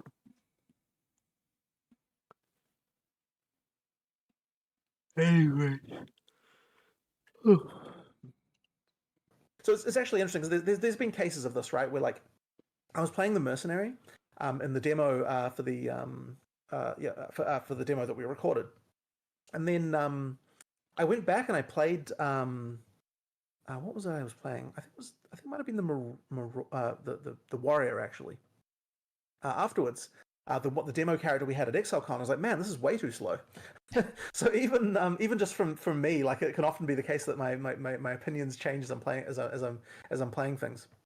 This is really going to come down to the progression testing to kind of see how we feel. But I guess the main the guiding star, I suppose, at the end of the day, has to be that when you get an item, you feel like it improved your character. Because if you don't have that, then you have nothing. You know, like we still have to maintain that feeling through the whole game, and there has to be a feeling of progress as you go through. So yeah, like that's kind of we'll kind of I guess end up where we end up, where it honestly, and it may sound a bit silly, but it's like it just has to feel fun to me, right? Like I have to play it and feel like this feels fun. Yeah. And if it doesn't feel fun to me, then I'll increase the numbers, and that's really what it comes down to. I have a question about how much of an endgame map is the boss in it, I suppose. Oh yeah, You've kind of answered this slightly through your mastery of, you know, repeatedly going up against these bosses and just defeating them faster and faster. But I guess we can broadly ask you perhaps how much of a map that you do in the endgame of PoE 2 should the boss be? Yeah, so I think that in terms of drops, at the very least, so we've actually discussed the drops in particular. I think that 1/3 of the map should be boss drops. 1/3 of the map should That's a just be regular lot. monsters, and 1/3 of the map should be other events and things that come up, like league content and things like that. Which isn't to say necessarily that every map will always have stuff like that, but on average across many maps, it should be about 1/3, 1/3, 1/3. Ideally, that should roughly map onto the amount of time that you spend doing those things as well. So that's kind of my view on it, at least. Holy Is, yeah, roughly a fuck. third, I would say, should be the map boss. I don't know if you're fully comfortable answering this one, but inquiring minds are curious. Why did you guys decide to continue working on 1 and 2 at the same time, like separately, rather than evolving PoE 1 to PoE 2? I know it was like a big announcement that it's going to be its own project, but I guess people really didn't get the why sufficiently. So it really comes down to we want to be able to make whatever changes we want to make without it becoming a problem for the existing community. And when we first announced in 2019 what we were planning on doing, I don't think we appreciated at the time the degree to which the changes would actually change the game. And so it really just came down to, like, we had people in the office who were like, I'm really worried that the game, like, I'm talking about like people in the QA team and things like that. They were just really worried. I'm worried that the game that you make won't necessarily be the path of Excel that I like, right? I mean, they still look at what we're doing and they like what we're doing, but there was some worry there. And so when I heard that, I kind of thought about it like pretty hard for a while. I talked to Mark quite a bit about it. And we kind of said, we really just wanted to be free to be able to let the games diverge without having to constantly work. Because I worried that the decisions that we wanted to make for PoE, like I didn't want PoE 1 to hold PoE 2 back as far as like having to make balanced decisions. Like we didn't want to have things like where we're like, oh, we can't change this because then all these players will get angry or things like that. We wanted to be kind of free to be able to just like make whatever changes we wanted to make.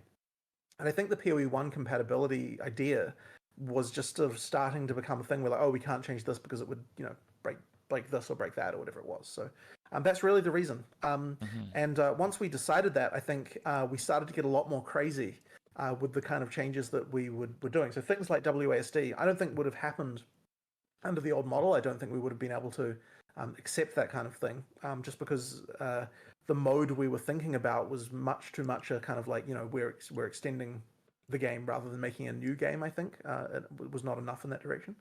So it really just comes down to that. And as for why we want to continue supporting PoE 1, well, I mean, like it's still a great game. It just it's just a bit of a different game. So I think it's absolutely very valuable to support, and a lot of people will still enjoy it. Like I see no reason why we can't do both. All right, that's excellent. I had a question. People were wondering about hideouts. The question they had was, are you going to have bigger or more in-depth hideouts than PoE 1? But I guess the base question is, are we even going to have hideouts at all? There'll be hideouts. There'll be hideouts for sure. Mechanically, I don't think they'll probably change too much. Maybe there's probably more we can do to make them a bit more interesting. But I still really like the the whole freeform placement and decorating and all that sort of stuff. I want to keep all that. I'm gonna speed up a bit because the PoE 1 these are like microtransaction hideouts. ending I want questions to and still be shit. there, and PoE 2 you can still use them and have that as a hideout. That should all come across. A question was about losing experience on death. I think it's pretty interesting because right now in PoE 1, some people like it, some people don't like it, but the landscape for it is like if you run up against the boss where you die, you just look up how to beat the boss, or you look up a build that can beat the boss. But with none of that existing in PoE 2, I feel like the death penalty, if it was the same, would feel a bit overbearing in some cases. Yeah. So in campaign, there's no XP penalty in PoE 2. Okay. It's gone. Okay. And that's because you're expected to die to the bosses. And basically, as soon like the declaration of I want you to be dying one to two times for each campaign boss for the first time, kind of implies, well, we can't have an XP penalty then. And also in PoE 1, that was the only penalty that actually was anything, because of the fact that you could just go resume the boss from where you left off. Whereas now the penalty is that you have to start boss again. That's enough of a penalty in itself. So that's why we don't need the XP penalty anymore. But the one question is, what about in maps? And I don't necessarily think that the X penalty is that important in early end game, but I think in late end game it actually is very important. And that's because you need in order to have some kind of challenge to make it challenging to get to level 100, you need to have something that's kind of going to make it like effectively a build check, as it were, to make sure that you actually have survivability in your build. And so the X penalty is what makes that allowed to happen. So we definitely need to have an X penalty towards the very end of the game. I'm not exactly sure what we're going to be doing to sort of kick that in exactly yet. Like maybe above level 90 or some shit.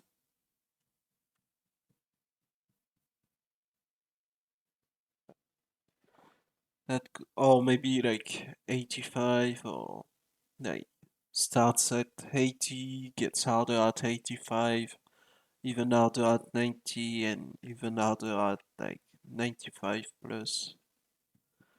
That could be interesting, like, like 5%, 10%, 15, 20%. but there'll be some kind of kick in of X penalty towards the later end game to sort of make it so that you still have to actually have a survivable build to get to level 100. The next question I have, I'll just read it as it was asked, but I do know there's a bit more to it, so I'll add on it a little bit. So the question was, how do we interact with flasks, and how many flask slots do we have? I know it's been announced that the flasks kind of will not recover from normal monsters and will be kind of in a way replacing guard skills. So do you have maybe a bit more to add about that? So basically, the philosophy there. So just to talk a little about why we did that. So to have it so that only blues and above monsters will actually recover life flasks, because there wasn't enough state in Path of Exile 1, in my opinion, with regard to your character. And what I mean by that is, and it's actually which one was it? Yeah, what about Final Fantasy 13? I think it was.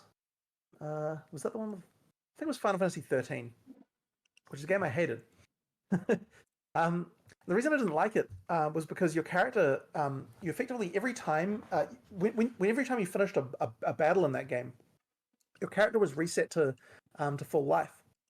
What that meant was is that there were really no resources. Like there was no feeling of like if you fight a group of 5 monsters and you fight the same group of 5 monsters again, it's literally always exactly the same fight because there's no resource that carries on between the fights. And that was a thing that made me really dislike that game because it just felt very grindy because, there was no sort of feeling of tension of like getting, like in previous games in that series, there was this feeling of like, you leave town, you kind of have this like your health is kind of slowly decreasing as you sort of go through the game. And then eventually you run out of resources and you have to go back. And while I don't necessarily want it to be that you're always going to run out of flask charges in PoE 2, that is not the case. I do want it to be that it isn't just that you're always on full flask charges, because the flasks have to kind of on some level the flasks are really your health bar. You can recover your life in PoE very, very quickly. And so it's really your flask state that is kind of the main state of your character. And so like that is something that I kind of want to make still be the case. Now there's going to be things like leech and so on that's going to allow you to solve those problems that not like without necessarily using flasks. And then of course towards the end game you're going to be replacing some of your flasks with other things and so on. But I do think that it is important that you don't just feel like every time I kill a pack I get all of my life flasks, my flask charges back.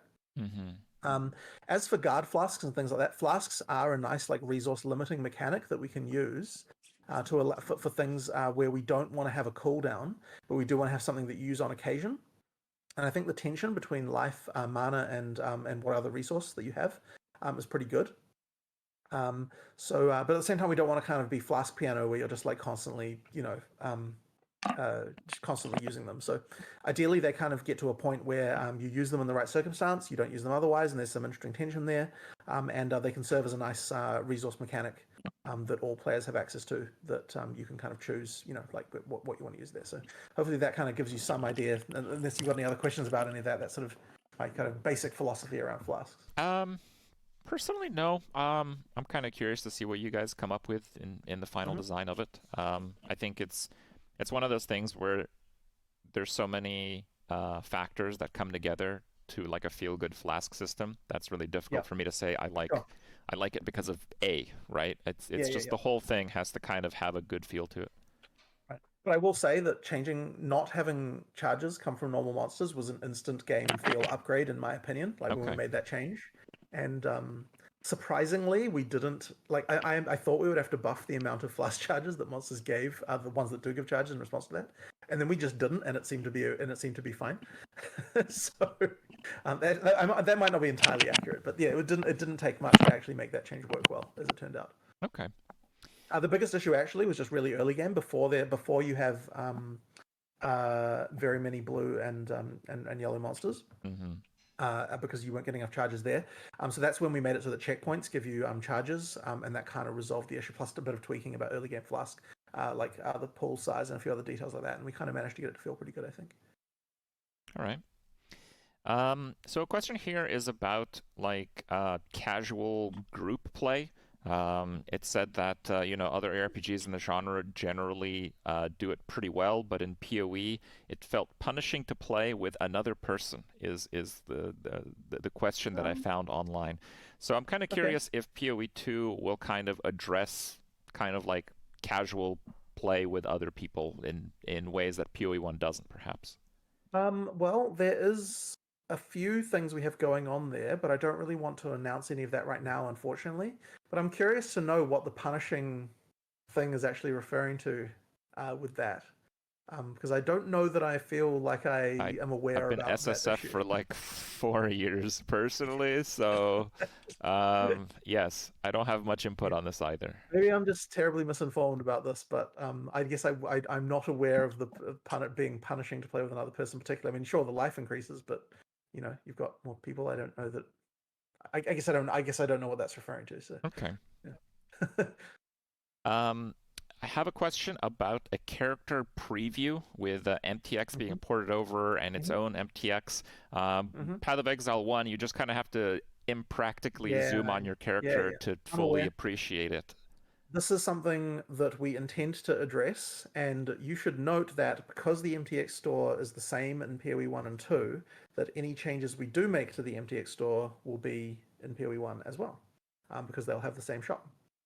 So yeah, it's something that I definitely hear. We would like to Oh, have that's MTX preview. interesting. We are working on it, I'm not an and MTX guy, we but will hopefully get there before too long. Because yes, I agree, it's something that we really for should like have. But I will note people who that like to while be it's easy for swagged out, certain things, it is quite hard that's a for good others, news. especially with the complexity around the MTXs these days. So yeah, there's quite a lot of work to do there, but we are intending to do that work. So I think we'll be able to get that one before too long. All right. Now, this question doesn't have quite that much meaning to me, but when I opened up the floor to Twitch chat to ask the questions, the one that was spammed like crazy was cross-save/cross-platform play question mark. So maybe you can do them a favor and give them some insight.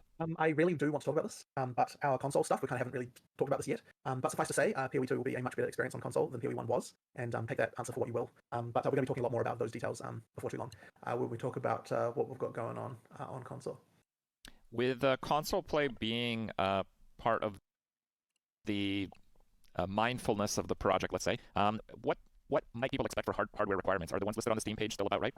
I believe that the Steam Path of Exile 2, the Path of Exile 2 Steam page, which you can go to in wishlist, by the way, just to plug that, should be correct. So I believe that's what's listed on there, like a 960 is the lowest. That's NVIDIA 960 is the lowest spec, and it probably won't be like the most amazing experience ever on that card, but I believe that's what we have as our sort of minimum requirement there.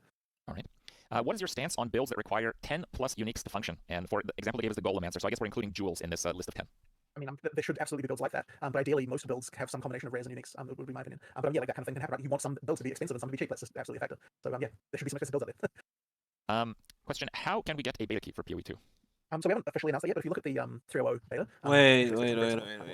Hold on. But I mean, yeah, like that kind of thing can happen, right? You want some builds to be expensive and some to be cheap. That's just absolutely a factor. So yeah, Beta. there should be some expensive builds out there. Where? How? Question: how can we get a beta key for PoE 2? So we haven't officially announced that yet, but if you look at the 3.0 beta, you should expect something very similar to what happened there. Okay. Okay. About the rearrangement of UI pieces, will there be an option to drag buffs and debuffs around, I guess for personal customization clarity type of thing? I know our UX guy was kind of keen on this, which is possibly what we might potentially allow that. There's sort of various updates to how that stuff works. I guess I'm sort of mostly fine with that. It's probably not that hard to implement, so it's something we could probably do, but I don't want to promise it immediately just because, I'd have to kind of like do a bit more exploration of it. But our UX guy was kind of keen for something like that. Okay. Cool. So I have a pretty long question here. I'm just trying to understand it, to summarize it a bit. But I guess the question is, how much will you be able to kind of customize an encounter, like, for example, a map, to kind of be something your character can take on? Like, let's say if it's a map with a difficult boss where he'd scale like lightning damage, you wouldn't want to do like a minus max resist in PoE 1, for example. You have that layer of customizability to curb the challenge. Is something like that going to exist in PoE 2? There will definitely be ways to customize. Like in PoE 1, there will definitely be things you can do to customize maps. As a starting point, of course, there's just map mods, right? Like just the mods that are on the map, and that's still there and still works largely the same way. Although there will be a lot of the particulars will change a lot as far as like the exact mods and everything like that, and the way that the rewards of it scale and this kind of thing. There will also need to be a system that won't be the Atlas tree, like it won't be the same as the Atlas tree, but certainly there needs to be other sources of mods that maps can get in some fashion, and that will come down to the design of the in-game system, which we haven't talked about yet. But effectively, there will need to be things like that. So hopefully that kind of answers the question about that. Effectively, there'll be the same sort of things you can expect from POE 1 in game, where you can customize maps basically. Okay, good. With mods and stuff. So a question here about the flask system once again. Is there a chance that refilling flasks at wells will be revisited if players don't like it? And maybe I can actually add a little bit of input on this. So in Ruthless, this is how it works. And what I did in my hideout is I put the NPC that refills flasks right next to the portal I normally take when I enter the map. So it's literally like one extra click for me, to the point where, yeah, it doesn't really seem super worth it to have that as a mechanic because you trivialize it anyway. What do you think? So this is one of those funny little things where, like, it may not seem to matter that much. There's just a tiny little extra bit of making the town cycle feel like it has some purpose. You know what I mean? I do appreciate the fact that in Ruthless, like, sure. I mean, the fact that you can move stuff around in your hideout kind of just means that it ends up in endgame being mostly trivialized. And maybe what that actually means is that for hideouts, we make it so that it works a little bit different, and like it just refills your flasks automatically while there or something like that. But it was just kind of like just during the campaign though, it just kind of has the slight feeling of like, like makes the world feel a little bit more kind of, like I guess it just you want a bit of physicality to some of these things in some cases. I don't think that once you've kind of done it a little bit in PoE 2, it doesn't feel particularly wrong at all. We've made sure to place the wells pretty close to where the portals are and this kind of thing. But I mean, look, at the end of the day, we're not in the business of, like making people hate us for no reason, right? Like if everyone's really, really, really hating it constantly, then I guess we would change it. But at the same time, I hope. I mean, it took them fucking 4 leagues, which is like a year, to adjust the duration, the base duration of Fortify, even though the whole community told them that it felt not enough and it felt wrong for Melee to have such a short duration for Fortify. It took them a fucking year to change that. And it was like plus 1 second. Like I think it was like 5 to 6 seconds or some shit. So I guess they do like to get hate for no fucking reason. Especially since it's again a fucking number to change. Like it's not the fucking end of the world. Like People are just fine with it, and it won't be a particular issue when you actually play with it in practice. All right, excellent. Well, that is my list of questions, and I did kind of go through chat. I know some people still had their own question, but in many cases, I feel like I've in a way interpreted in a different question. So I think this is a good point to kind of put an end to it. An hour and a half, I think, is a digestible format still for most people anticipating Path of Exile and Path of Exile 2. So perhaps we can end on a note. Thank you so much for joining us, and perhaps you can mention when we might expect the next big announcement for PoE 2 updates or any tidbit of news coming up. So I don't have any particular date, but I wouldn't think it would be too far into next year when we would be announcing some more stuff. We've got a huge amount of announcements to do next year. Yeah, we can probably get started fairly early.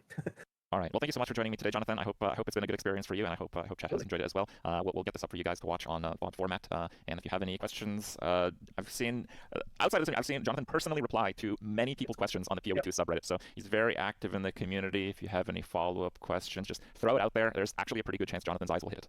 For sure. All right. Thank you very much. Thank you. Take care. Take care. See you later. okay, so that was it. I mean, not much.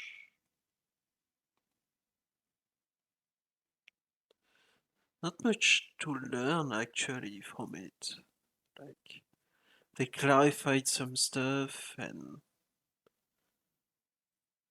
shit, but no like reveal or like not really much new stuff. I don't know. As I said like earlier, the more I hear about like PoE2, oh I guess we're on the beta date, like start, which is like June or some shit. Which is nice. Can't wait. But yeah, we haven't learned much. Like And yeah, what I was saying was the more I learn about like PoE2, the less like hype I am about PoE2. Like I feel like if I had said nothing, like basically like fucking Elder Scroll 6, you know. Like they just show you a fucking like field with the shadow of a dragon and some shit. And it's like Elder Scrolls 6. And then nothing. I feel like that would be like way better. Because right now, like my level of like fucking hype for the game it's almost negative. It's like please stop talking about it. Just talk to me about POE 1, as you call it. Yeah, POE 2 is like depressing almost. They try to be reassuring, but like I don't know. I have a good feeling that it's gonna be like ruthless the game with some like new stuff that they learn from actual ruthless, but like it's still gonna feel trash for some reason. I don't know, just a feeling, just a hunch. Like, yeah. Anyways, it was a good interview, and yeah, a nice way to start like 2024, I guess. Anyways, that's gonna be it for me. Like, it's pretty late. It's like almost 2 a.m. where I'm at, so I'm gonna go to bed. Since I'm also like pretty like sick.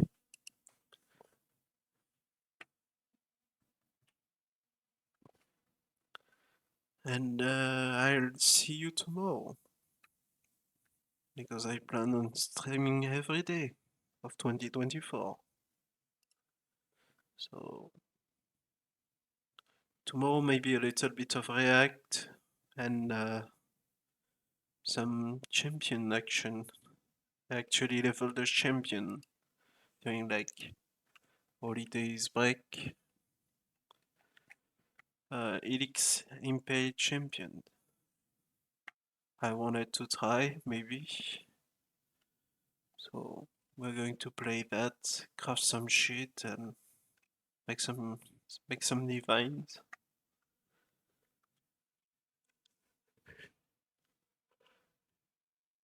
And yeah, that's the plan. See you.